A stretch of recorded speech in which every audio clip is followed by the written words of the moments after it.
Hey, Forrest here. Nothing like getting paid. And with ICCU's mobile app, I can deposit checks or accept Zelle payments so the money hits my account fast. I just wish there was an app for mowing the rest of these lawns. What? Dude.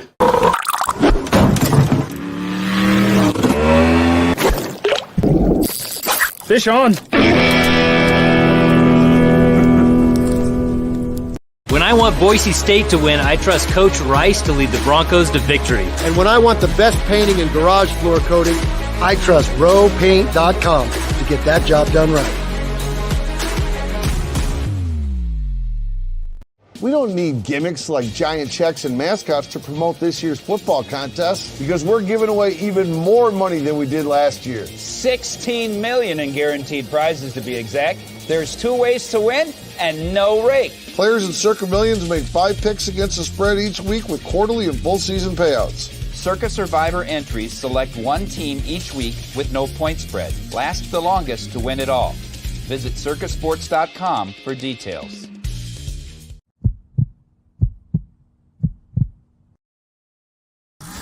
This is Bronco Nation News Live.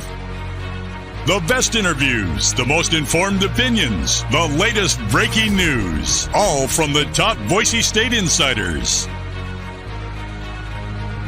Today's broadcast is coming from the Cutwater Spirits Canned Cocktail Studios. Check out one of their more than 30 flavors of pre-mixed premium cocktails at your local gas station or grocery store. Cutwater Canned Cocktails is perfect for your next game day tailgate party. Now, here's 4-time NSMA Idaho Sports Writer of the Year, BJ Rains, with another edition of Bronco Nation News Live. Hey, how we doing, Boise State fans? Welcome on in. Happy Monday. Welcome into Bronco Nation News Live here at BroncoNationNews.com. And Mike Prater, for the last time for at least a week, I am once again blogging in my parents' basement here. So always enjoy that line with you of all people here. But yeah, we are at the Rains household. My wife and I leaving tomorrow for a vacation. So today will be the only day of the week with a BNN show, and so we'll get back at it next week. I believe Tuesday will be our first show again. Next week we'll take 5 shows off, but don't take a lot of shows off even when we travel. We still kind of do the shows remotely, but need a little bit of a break, and we're going to take a week off and get back at it. But excited to do our one and only show with Mike Prater here on Bronco Nation News on a Blue and Orange Store Monday. How we doing, Mike? Doing well. Glad to be here. Glad you picked Monday, and I'm looking forward to this. So let's get after it. I know you're diving deep into your series, and you had a big night last night. I can't wait to get some details of a football game. It's always football season somewhere. They always have that joke. It's always 5 o'clock somewhere. Well, yes. Somewhere it's always football season, and it's kind of cool that you got to experience that last night. I'm wearing my Battlehawk sweatshirt today here, but yeah, we 30,000 plus of my friends and I went down to the Dome and was a little nostalgic, to be honest. Walking in, hadn't been there since a St. Louis Rams game, probably 15, 16 years ago, and it was very had some memories flow back in, and still to this day, I hold out hope that the NFL will give us a chance again. The first one may have been our fault. The second one was not, which is kind of why I'm bitter about it. That the NFL just, you know what? I don't blame them. They can make more money in LA. Stan Kroenke was willing to literally pay for the stadium himself. That was a no-brainer. But to all of a sudden make that look like we couldn't support a team, I didn't think was fair the way it happened. So I think that's part of rooted why the Battlehawks have done so well. I mean, most teams in the UFL were averaging about 10,000 for attendance, and I think the Battlehawks averaged 34,000 or something. Nice. Because they're kind of wanting to stick it to the NFL. And it probably will never happen, but it did make me think about what NFL football in St. Louis could be like again. But yeah, 30+ thousand. Fun game, awesome atmosphere, a lot of beer being drunk by the fans. I mean, it was tailgating outside. It was, for a 7-year-old that I brought my kid, he didn't know any different. It was the NFL football to him. There was the whole scene and tailgating and everything else, and was a lot of fun. But the ankle injury to A.J. McCarron, just too much for the Battlehawks to overcome. Did fall, but again, and the funny thing is that they already had picked St. Louis to host the championship next week, so if the Battlehawks had won last night, they legitimately were talking about a sellout, 66,000 in the Dome for the championship game, and then they lose, and they'll probably have about 2,500 now. on next week. So The Rock, I'm sure, although you wouldn't know it by some of the calls, I would have thought that the Battlehawks would have had a little more of the favorable whistle last night to make sure they had sold some tickets next week, but didn't happen. Battlehawks lost, but it was a fun time. Took my kid and my wife and my mom, and we had a good 3-generation time at the Battlehawks game, and it is what it is. But I know you had a fun night last night as well, Mike Prater. Yeah, a little bit of nostalgia for me as well. A little 90s rock nostalgia, Third Eye Blind at the Idaho Center. So not quite as crazy, not quite as busy. Maybe as much beer was drank last night as there was at the football game. I got a question about the dome there. Is it still the RCA Dome? And outside of a couple UFL games, what do they use that big beast for anymore these days? It was actually way back in the day that the old airline TWA, it started out as the TWA Dome. Then it became the Edward Jones Dome back during kind of their heyday, and then they lost the sponsorship, and now it's just the Dome. Okay. I think it's attached to a convention center, which is how they got it built in the first place. I think it's called the Dome at America Center, which is the big convention center, and they still have concerts and RV shows and some things in there. But I mean, it's my wife even said, my mom looking at the scoreboard yesterday, like, I can see why the Rams wanted to leave. I mean, it was and they were at the point where they were about to try to make some upgrades and things. But yeah, it's a very older, and it was like literally by 1 or 2 years, the last of like the old style dome stadiums. I think was it Indianapolis was the first kind of newer style, or whichever one it was like literally a year or two later when that new style came out. And if they had when they built the dome, they just by 1 or 2 years, and so but basically 5 years in, it was already considered old, and so they just kind of it was just it is what it is. But yeah, they don't use it very often.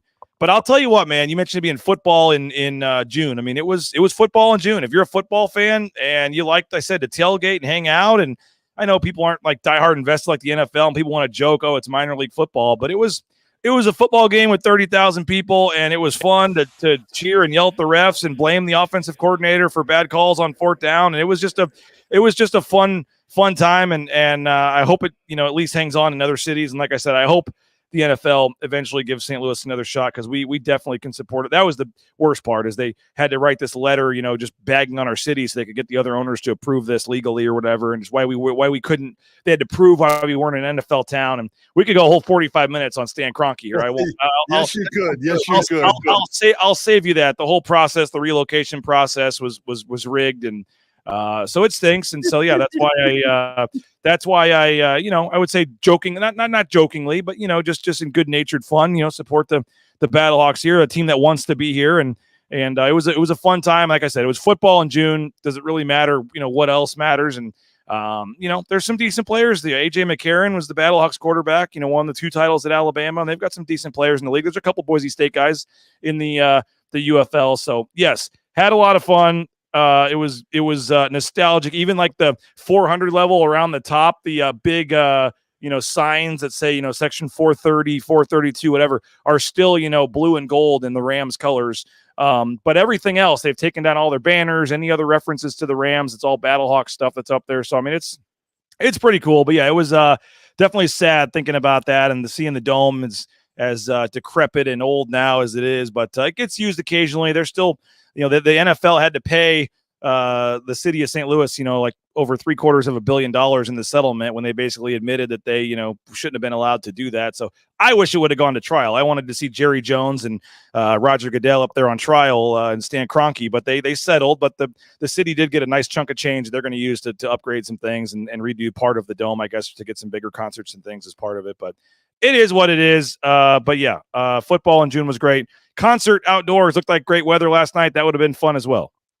Yeah, it was nice. A little bit of rain, a little bit of gray clouds, big old fat rainbow at one point. That was kind of fun. So, yeah, it was a good night here.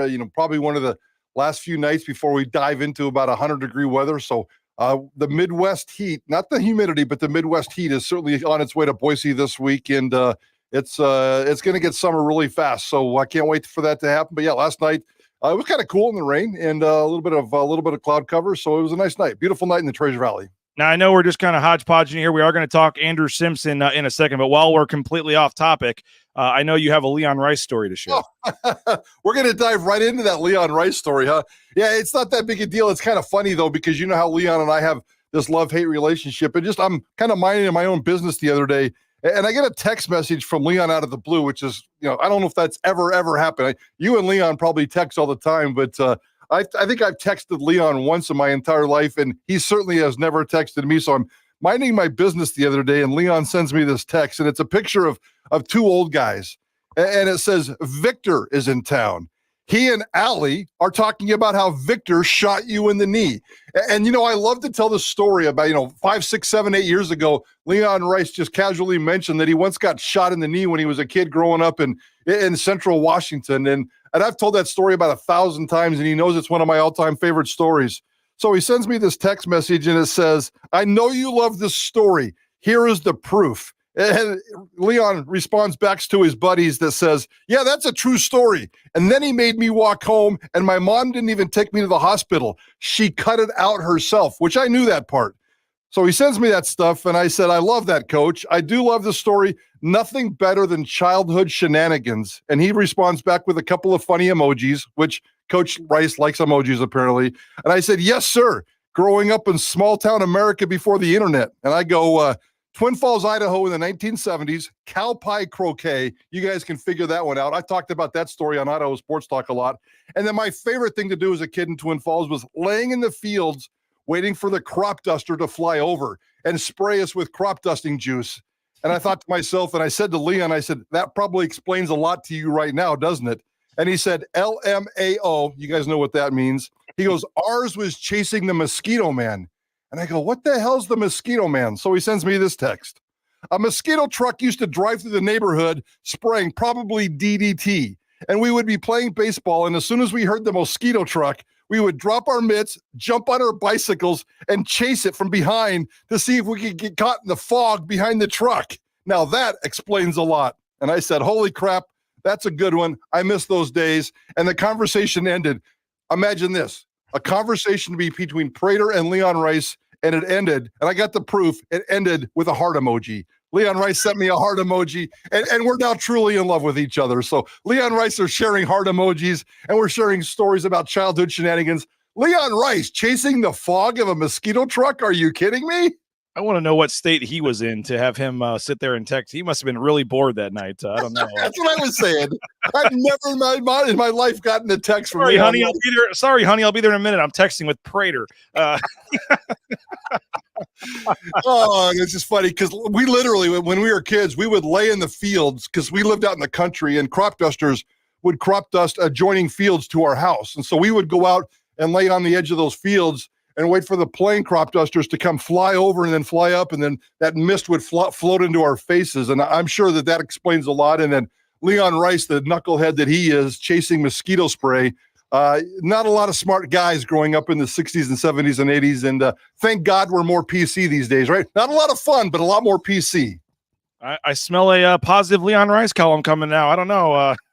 We'll have to see what might. Just wait for that first loss, Coach, and you're done. But I actually have a picture of the guy now who shot Leon Rice in the knee. I don't know if you can see it on the camera, but those are the two guys. I'm not sure which one it is, but one of those two guys actually shot Leon Rice in the knee. They made him walk home, and then his mother wouldn't even take him to the hospital. She just cut it out. It was like a 22 rifle, if I remember right. The story, it was a 22 rifle. They're out playing in the desert of Richland, Washington somewhere, and one buddy shot another buddy in the knee, and they just handled it old vigilante style. Michael says we chased that spray in New Jersey. Vlad says we chased it too. So not the only. Apparently, that's a little more popular than maybe you'd think. And these days, they frown upon you if you drink out of a hose, for crying out loud. So I think Leon, and we may be missing a few brain cells, but I think we came out of those 70s pretty. We came out okay. Yeah, and you know this, everybody knows this, but that is typical Leon Rice right there. You'll get just a random text or comment or thing or conversation, and so that's funny. You said you had you said you could kill 3 to 5 minutes, and you certainly did. That was good. It's I've been a journalist for 45 years now, or whatever the crazy number is, and getting a heart emoji text from Leon Rice might be one of the all-time favorite moments of my entire career. So I will cherish that moment until the day I die. Well, I know your wife likes Leon, so I don't know what she's thinking about this, but isn't your wife a Leon fan? She laughed at that, yeah. Yeah, she's the heart emoji. We got that's a that we got to screenshot that. That's an all timer there. Anytime the next Prater Leon moment happens, we can always say we had the one moment when they at least were cordial together. So exactly, it was kind of funny, very funny. Leon Rice, Mike Prater. We're talking about who knows what on BNN Live today. We're having some fun. It is a blue and orange store Monday edition. Now that you got Prater, telling stories and talking, we'll take any. It's press conference Monday today, I guess. If you got a question or something for Mike Prater, any random off-topic question, we'll get to it here over the next 27 minutes or so till we're out of here. We got a little bit of time. We're talking Andrew Simpson though, and Boise State linebacker, and him taking his game to the next level. And we'll get to that in just a second. We do want to thank a couple sponsors. Mike, Cutwater Spirits, more than 35 flavors, pre-mixed premium cocktails. You can pick one up at your local gas station or grocery store. Our studio sponsor here at BNN. Cutwater Spirits, perfect for your next game day tailgate or that next round of golf or just that next time you're looking to have a good time. RoePaint.com, our title sponsor. ROEPaint.com. Check them out. All your painting needs, whether it's interior, exterior painting, those concrete coatings, industrial, commercial, all your painting needs. Make sure you check out our title sponsor, RoePaint.com. Idaho Central Credit Union. We're gearing up for year 2 of the Tyson Degenhart Show. That's coming up here in a couple of weeks. We appreciate Clark and Shelby and the whole crew, and congrats to Shelby on getting married. He had a good excuse to miss the golf tournament last week. It was his wedding day, so congrats to Shelby, and we appreciate Idaho Central Credit Union. Again, Brent Cotter in the home mortgage department. Highly recommend Brent if you're looking to find get a loan for a home. He can help you out. I know there's a lot of options out there, and you may not think of Idaho Central Credit Union. You maybe think more of a mortgage company, but Idaho CCU does a tremendous job in the home mortgage department, and Brent Cotter did a tremendous job for us. So I'll try to get his information up for you, but if you're interested, reach out to me and I'll get you connected, and you will not be disappointed. All your banking needs, check out ICCU. And speaking of moving and home loans, Matt Bauscher Real Estate, #1 ranked realtor in the Treasure Valley, and our family found out firsthand why that is the case. Again, personal service every step of the way from Matt, Sarah, Cade, Kelly, the whole team there. They do a tremendous job, stay on top of everything, and it was great. And we're hopefully closing on Friday to sell our house, and we're signing some documents this week remotely. And I just appreciate Matt and his team. They do a tremendous job. Bauscher Real Estate, #1 ranked realtor in the Treasure Valley. And again, no home is too big or too small. So he'll sell the $5 million ones, but he'll sell the smaller ones like we did. So check them out, BauscherRealEstate.com. And of course, Ridley's Family Markets, ShopRidleys.com.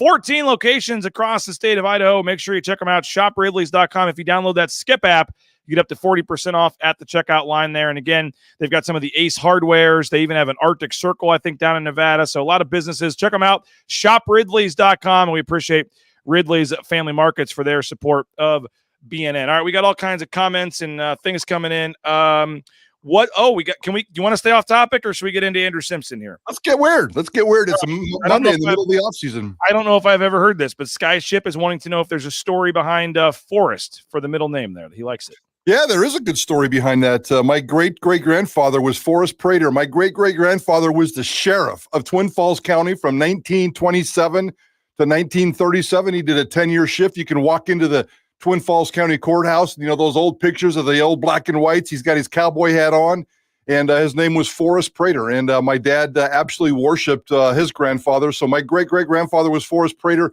I'm not a gun guy. I'm not a gun guy at all. I haven't touched a gun since high school when I hunted pheasants back in the Twin Falls days. But I have a little 6-shooter that he won in 1932 on my birthday. Obviously, I wasn't born yet, but July 17th, 1932, he beat Annie Oakley in a gun shooting contest, like an exhibition county fair thing, and he got a gun out of it, and it's engraved Forrest Prater, first place, July 17th, 1932, and it's an old-fashioned 6-shooter, and I got that on display in my personal stuff, so shout out to Forrest Prater, the sheriff of Twin Falls County. He kicked a lot of ass back in the day, BJ.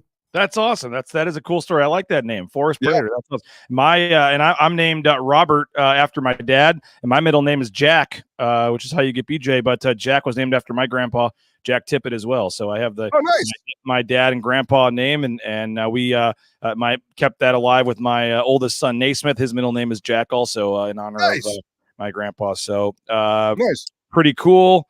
Sky is saying, is that the Annie Oakley? Yes, right? As far as I was told, that was always the family lore, and I never went and looked it up. But was Annie Oakley even alive then? But my dad would always brag that was happening during the Annie Oakley era. So I have to probably look that up one day, don't I? Sky's going to the courthouse. I'm from Twin Prater. I'll definitely go check that out at the courthouse. Wow. Yeah, no, it's there. I was there probably just a couple of summers ago, and there's that hall, the big old entry hallway that happened. So actually, Annie Oakley died in 1926. So maybe it happened in the 20s. I'm not sure, but I'll have to grill my father. But we'll figure that out. But yeah, he's the sheriff of Twin Falls County. I think it was 27 to 37 through the Depression era. I'm not sure how much crime there was during the Depression era in Twin Falls, Idaho, but that was a long time ago. Sky says, awesome story. Yeah, that is pretty cool. All right, Andrew Simpson. And again, keep the weird questions coming. Why not? We'll have fun here on a Monday. I'm going to Mexico tomorrow, Mike. I'm starting my vacation a little early, so let's we'll see what else we got on the show today. But Andrew Simpson, and we're doing our countdown to camp. We're looking at 25 kind of topics, questions, in regards to the Boise State football team heading into the 2024 season. And we'll get into Andrew, as I'm sure you guys will, in terms of our players and things further down the road. But the question today, I believe, is number 12. It's either 12 or 13. I think it's number 12.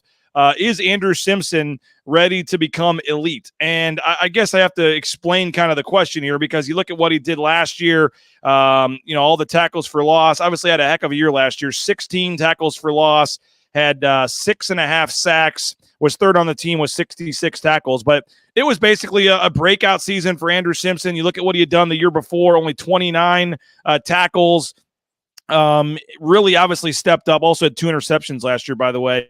But I guess my question is, can he repeat that? Can he get better from that? I mean, 1 year is great, and we're probably saying the same thing here in a couple of days about Ahmed Hassanin when we talk about him. But obviously broke out and had a great year. But is Andrew Simpson ready to be a defensive player of the year candidate type, just NFL type, just star elite player is, I guess, kind of what I'm going at here. So solid season, good season, one of the best seasons by a defender on the team last year. What does Andrew Simpson do to build on that this year? I think that, how Andrew Simpson performs, how they use Andrew Simpson, both those questions are going to be things that, if answered positively, could be a huge impact on this defense. BG, I was so excited when I found out that as your summer series countdown connected with Andrew Simpson today. He might be my favorite player on this football team. I think he's my favorite player on the defense for sure. I love Andrew Simpson. We all fell in love with Andrew Simpson last year. This guy is a phenomenal football player. There was a point where I thought maybe coming out of last season and going into the offseason that I thought Andrew Simpson would be the Mountain West preseason defensive player of the year. Probably not. I mean, Hassanin's going to probably, if anybody gets it at Boise State, it'll probably be Hassanin, but my vote's always going to be for Andrew Simpson. No knock on Ahmed Hassanin. Great story, great football player, great future, but Andrew Simpson just takes it to another level for me. And it goes back to there's two different kinds of football players that you can always count on. The Paulies, and I don't care where they come from, but if you get a Polynesian kid, you can count on him. And then also the St. John Bosco kid. And this is a St. John Bosco kid where George Chelani and so many great football players have grown up. St. John Bosco in California is almost like a college football program. And when they spit out football players, they're already mature, they're already skilled, they're already focused. And Andrew Simpson has been playing football at Boise State, and he's been playing like a senior since the day he stepped on this campus. He's all business, he's all focused, he's all God and country and family and faith and everything that checks all the right boxes for this football program. And then he just goes out and makes plays, unbelievable plays. And I'm not just talking interceptions and sacks and forced fumbles and tackles. He does it all, man. Andrew Simpson's going to play football, hopefully at Boise State for the next 2 years, and then in the NFL. I cannot wait to watch that.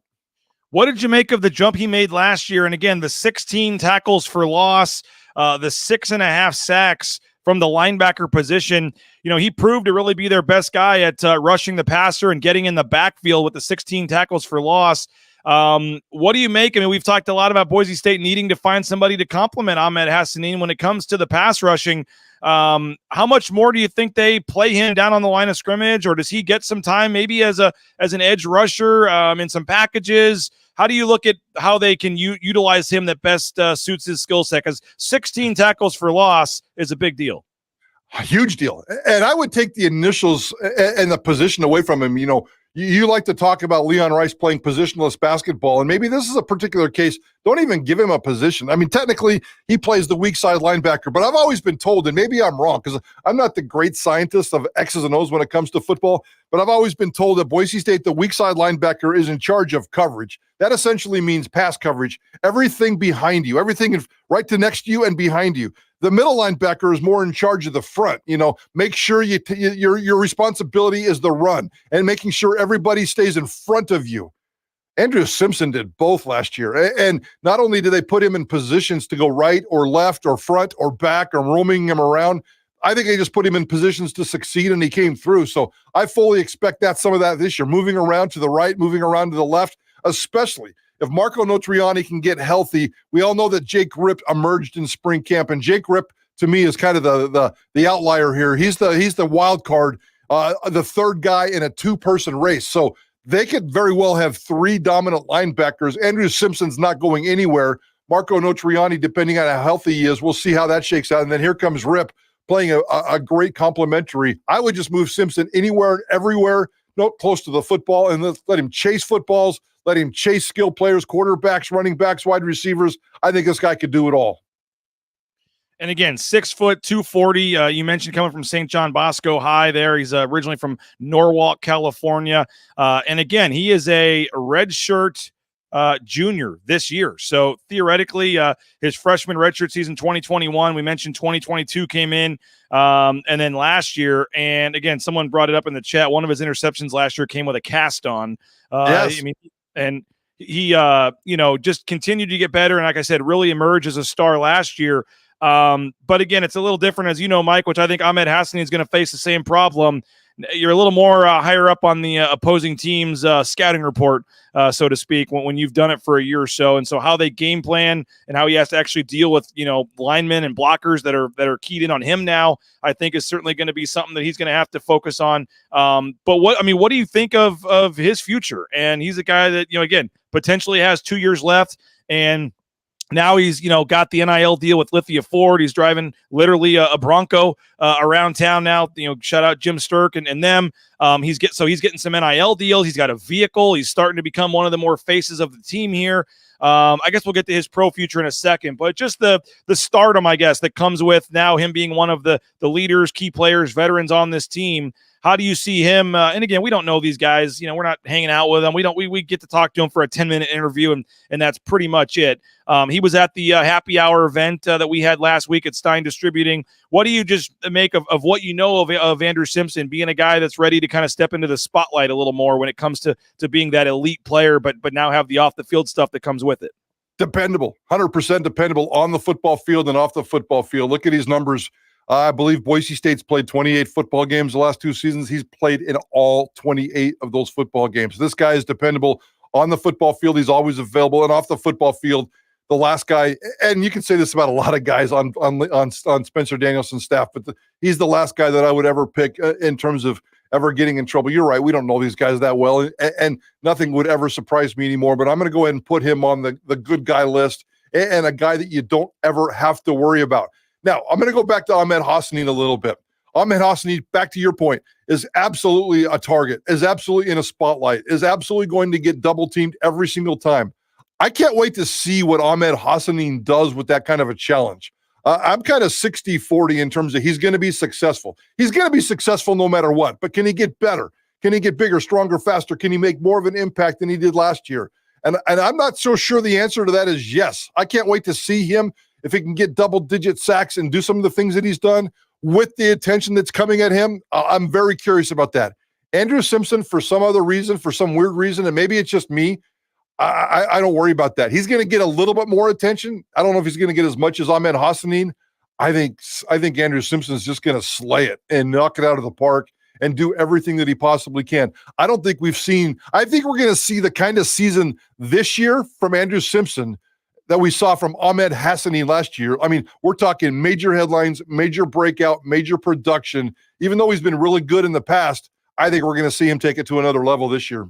Well, let's keep that discussion going here. And what are his pro prospects here in just a second? I want to thank a couple more sponsors. Lithia Ford of Boise, lithiafordboise.com. You can view their full inventory of vehicles online, find the one that suits you, and then go on in, test drive it, and be on your way in a couple of hours. And again, Andrew Simpson, one of 4 football players driving Lithia Ford of Boise vehicles. So we appreciate Lithia Ford of Boise for their support of Bronco Nation News. Next time you're looking to purchase a vehicle, make it at Lithia Ford of Boise. Taco Bell, another big sponsor of ours, TacoBellWorks.com. And again, they're hiring. So if you need a job, you can just go on in there, TacoBellWorks.com, get more information. They're offering free food while you work, up to half your wages the day after your shift, and a lot of other great benefits and promotional opportunities. So it's a great career. Taco Bell, check it out, TacoBellWorks.com. And again, the SON Management Group, the Nicolason family.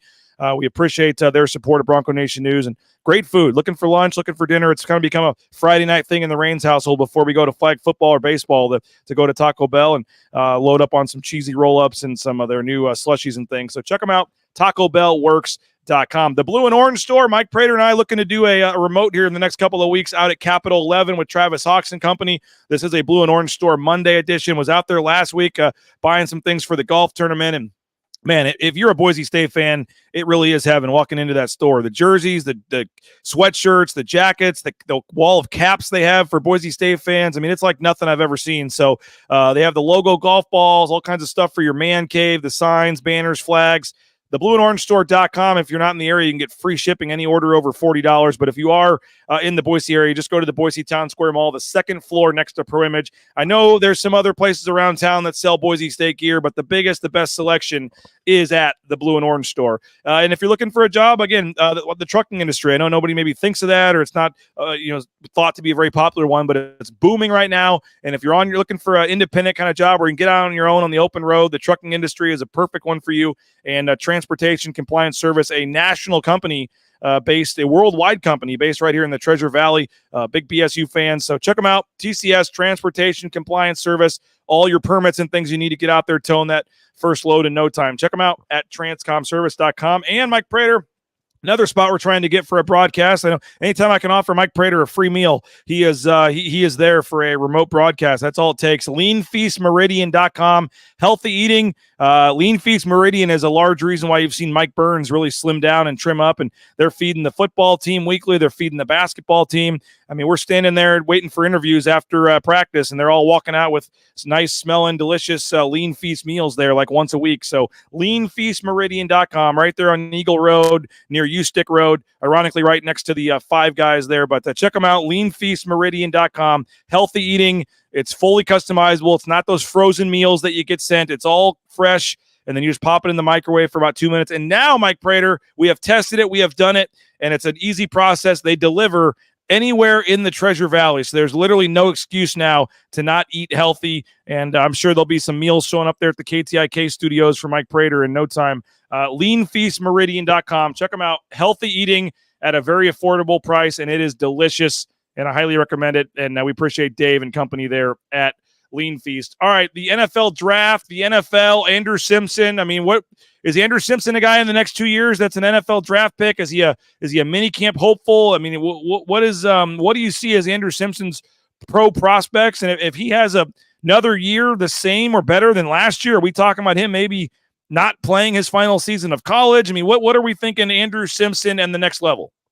Certainly you have to put that prospect out there. He's certainly trending in that direction. And if Andrew Simpson was 6'2", if he was 2 inches taller, I think he'd already be on a lot of NFL radars just based on his production. So, 6 foot's not bad. I mean, 6 foot can get you in the league. He's thick, about 240. Maybe he could add another 5 pounds and get up to about 6 foot, 245, and have enough body armor to take care of his business. So, yeah, he's definitely going to get that shot. If he continues to stay healthy, and again, he's played 28 games the last 2 seasons, never really shown a sign of anything other than that. I think it was his right hand that had that big club last year. But he played through it. Yeah, and he played right through it. So no issues there whatsoever. And, it's not like he's the first guy to do that. We've seen plenty of guys doing that, but let's put him on the list of guys that they go off and do that kind of stuff. And, yeah, if he continues, like I think he's going to trend better this year than he did last year in terms of production and statistics. He's going to be high on radars. If he has the kind of season that I think he could have, they'll be talking about it in November and December. Andrew Simpson coming back. Andrew Simpson, NFL. Andrew Simpson, what's his future? So, Yeah, I think that's going to come into play this year if he has the season we think he's going to have. I probably would guess that he's a 2-year player at Boise State. We'll see how that goes, but I think Andrew Simpson is going to get a shot to play a lot of football in the next 5 to 10 years. And Vlad in the ICCU YouTube chat comments here mentions that last year he was listed at 218 pounds. He's listed at 240 right now on the roster online, so 22 pounds added for Andrew Simpson. What do you make of that? Yeah, I don't know. I mean, when we saw him, and we saw him in the spring, he looked thicker. He looked great. He looked awesome. Maybe he was wearing a big winter coat that day, so it's hard to tell. But I didn't know he put on 22 pounds. I'm not sure. We'll check with the coaching staff just to make sure sometimes those roster numbers, but he's definitely gotten thicker. And I still think he can get about 5 more pounds thicker. So if you're 6 foot, I almost kind of want you to be 6 foot wide as well. And he's not quite there yet, but his body's changed dramatically. I would imagine every time we see him, it's going to change a little bit. When we see him again in the fall, maybe a little bit more body armor. But I think this guy is durable. I think this guy's mentally tough. And I think this guy's grounded and very focused. I think he's exactly what you want in a football player. Jeremy says Andrew was great last year, even with a broken arm. Remember the interception with his cast? Yeah, we mentioned that. Incredible. Okay, so in a perfect world, do you want to see him play more on the line opposite, Ahmed? Or do you want to see him stay there in that linebacker spot? I mean, you mentioned the positionless football here for him and kind of move him around in different packages and things. And it does sound like he could be that I don't want to say secret weapon, but that guy for Boise State that could, in different packages, do different things. And again, if he can stay healthy, it just seems like a really nice luxury for Eric Shenander to have. I want to see, when we'll see what happens in the fall, and then certainly when they line up against Georgia Southern. But I want to see him on the line of scrimmage probably 10% of the time. Maybe on the right side, left side, wherever they decide that they want to put him, and have that threat of, that almost that safety blitz coming off the edge, like an extra edge rusher. Maybe you got Hassanin on one side and you bring down Andrew Simpson on the other side. But I also want to make sure that he can handle pass coverage, roam right and left, sideline to sideline. Yeah, I think this guy could literally play anywhere and everywhere, and to not being able. He's pretty fast too. I don't know if he's ever. Well, I know he's run a 40. I've never heard of his time, but I'm going to guess he's a 4.6 guy, maybe 4.5, 4.6 guy, which is pretty decent speed. And he can roam right to left. So you have to take advantage of that. So physical hits, I miss big physical hits with this defense. I miss the J.L. Skinner thunder, and I think he can lay some of that. So again, I think I know I'm really kind of falling in love with this dude, but I think he checks all the boxes for Mike Prater. That's for sure. Speaking by the way, I got a text from Joe Nickel yesterday reminding folks the softball game's coming up here in a couple of weeks. Do we know yet if JP is confirmed as an umpire again? I know JP just gave me a thumbs up through the glass. Yes. Okay. He was everyone likes to poke fun on your show at JP, and he rightfully so at times, but he was I can't call him Angel Hernandez last year. I mean, he was making he had like 3 or 4 bang calls, and they were all 100% right. When I went to watch the video, if you remember right, I think Alexander Tubner even bumped him. He should have ejected him. I thought that was cowardly that he didn't. But if I got the text asking if I wanted to umpire again, and I'm a little nervous just because of how close some of those calls were that JP got stuck with at first. Maybe they let me stay at third base all game and not have to do anything. Maybe that's fine, but the softball game is coming back. I know that's going to be a lot of fun in a couple weeks, and it used to be a staple here for years, and then it went away, but now it's back with the collective. So if you're looking for a summer, I don't know if I have the date offhand. I should have known that before I hyped it up, but it's late June is the softball game, and if you're in town, I think folks should definitely come out and do that. I think that could be a lot of fun. Did Simpson play in that last year? I mean, he seems like a baseball kind of dude. I could see him. I was just thinking. That's why I was thinking of him, because he seems like a perfect home run derby type candidate.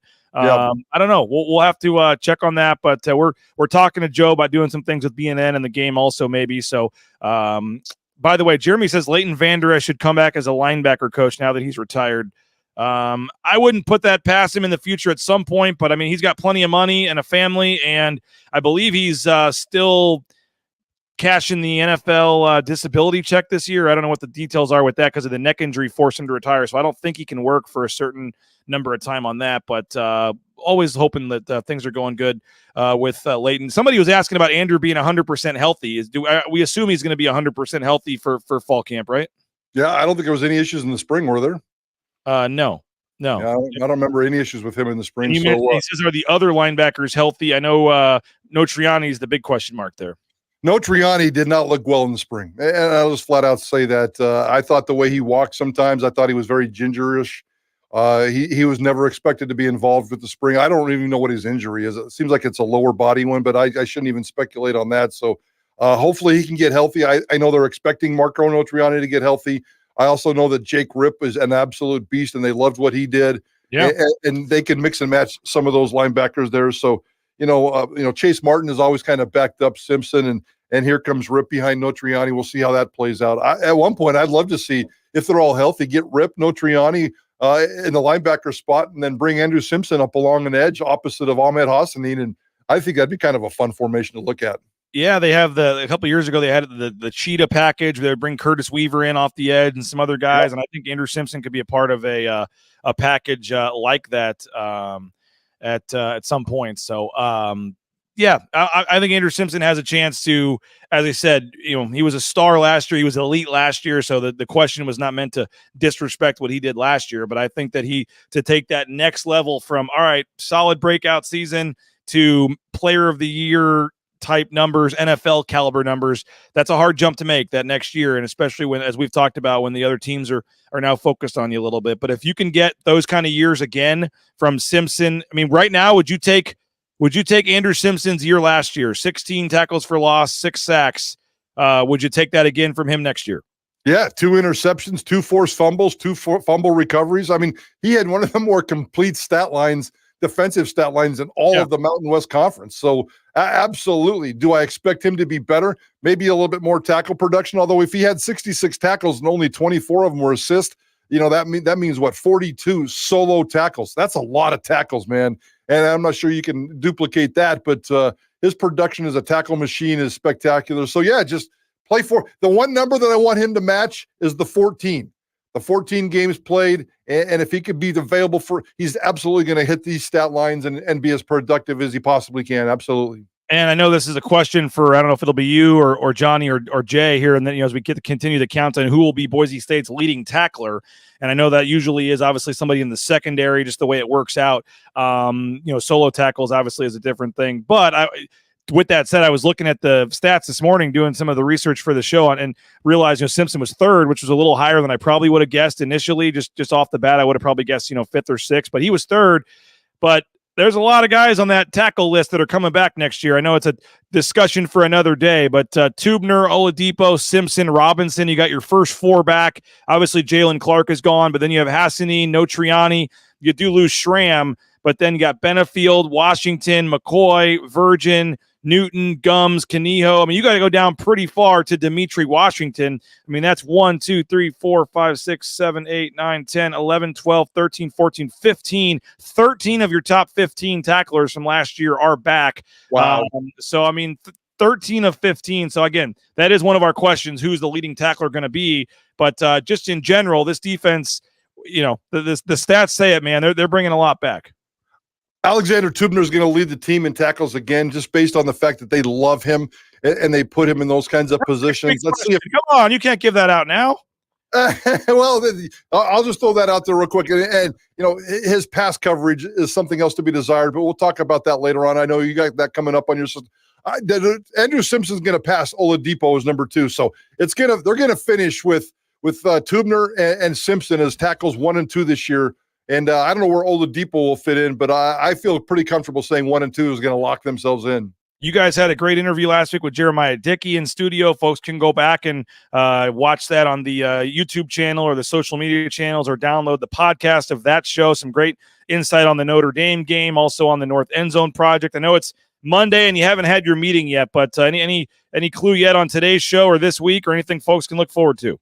We're still working on a few things for today. Got a good surprise broom, but tomorrow is going to be kind of the fun one. Tomorrow at 4:00 on Idaho Sports Talk, Ethan Danielson, the Boise State brother and Boise fireman. He's going to come in studio for a half hour. Spencer Danielson's brother. And there's a lot of influence from Ethan Danielson on Spencer Danielson and the way that those brothers work. So we had a chance to meet with Spencer at your BNN function last Thursday night, 2 Thursdays ago at Stein Distributing. And we set up this interview with his brother, Ethan. And so he's going to come in tomorrow. He's off his firefighter duty shift, and we're going to talk a little community pride, a little fireman, and a little Spencer Danielson from brother Ethan Danielson. Looking forward to that conversation. That'll be awesome. Yes, looking forward to that for sure. By the way, my 7-year-old doesn't miss a beat. He wanted to go to the driving range. There's a par 3 course here near my parents' house that I was going to take him to, and I told him about 10:45, and he just walked down and he's literally looking at his thing going like this, telling me it's time to go to the driving range. So the show is ending because my son wants to go to the driving range, I guess. But he played his first round, Mike Prater. We did a family scramble for Karen's family reunion over the weekend, and he was in our scramble group. We finished one back of the winners, but he had done the driving range. He hadn't done the course yet. We got a little mini Tiger Woods here. He's already over here swinging. Show us the swing again here. He's ready. He's my son is ready to golf, and he's found a sport that he likes, it looks like. And literally at the BNN golf tournament, I think he had about 10 blisters, but he would not stop hitting at the driving range. They said he went through a record number of balls there, and even some of the afternoon players were having to go find more balls because my kid is over there hitting them all. But it was we're going to go to the driving range here and see what we can do here. Nice. Very nice. He's ready to go. So I'm glad that he's liking golf. So appreciate you, Prater, for jumping on Monday. Enjoy your couple days off, I believe, coming up here in the near future as well. And then I will take the rest of the week off. No BNN shows the rest of the week. We'll have any kind of breaking news content covered, but otherwise BNN is taking a little bit of a break here for the next 5 days. And we'll be back next Tuesday. No show next 5 days of no shows. All right, get out of here, bud. We'll be back next Tuesday. We'll be back, and we'll get you back on next week as well, Mike. So thanks to JP for getting us on the air. Thanks to you, and appreciate it, everybody. Go support the sponsors. Enjoy the next couple of days. Enjoy the weather, and we will get back to you early next week with Bronco Nation News Live next Tuesday. Thank you, guys. Appreciate it. Have a great rest of your day, your week. We'll talk to you soon. Bronco Nation News Live, Bronco Nation News.